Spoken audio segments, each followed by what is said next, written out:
জয়গুরু সকলকে আনন্দিত জয়গুরু পরম দয়াল শ্রী শ্রী ঠাকুরের রাতুল চরণে প্রণাম নিবেদন করে প্রত্যেকের মঙ্গল কামনা করে আলোচনা শুরু করছি।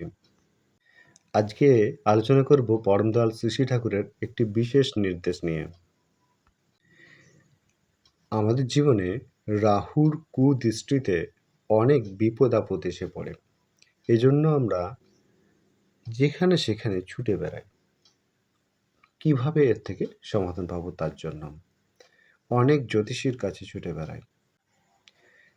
আসুন আজকে এ বিষয়ে পরম দয়াল শ্রী শ্রী ঠাকুর অব্যর্থ উপায় হিসেবে কি বলে গেছিলেন জেনে নিই।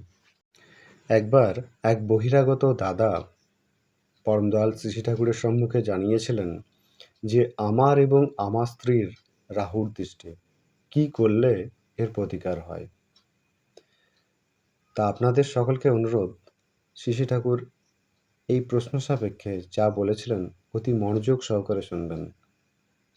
শ্রী শ্রী ঠাকুর সেদিন জানিয়েছিলেন, নামের জোর বাড়িয়ে দিও, ভালো করে ভক্তি ভরে ইষ্টভৃতি করো, রোজ ইষ্টকে ফুল জল নিবেদন করো এবং ছেলেপিলে সহ সবাই রোজ ওই জল পান করো, সব বিপদ কেটে যাবে।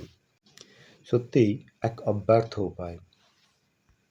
যদি ভিডিওটি ভালো লেগে থাকে তাহলে ভিডিওটিকে লাইক করবেন, চ্যানেলটি সাবস্ক্রাইব করে আপনাদের মতামত অবশ্যই জানাবেন এবং অপরের জানার উদ্দেশ্যে শেয়ার করার অনুরোধও রইল।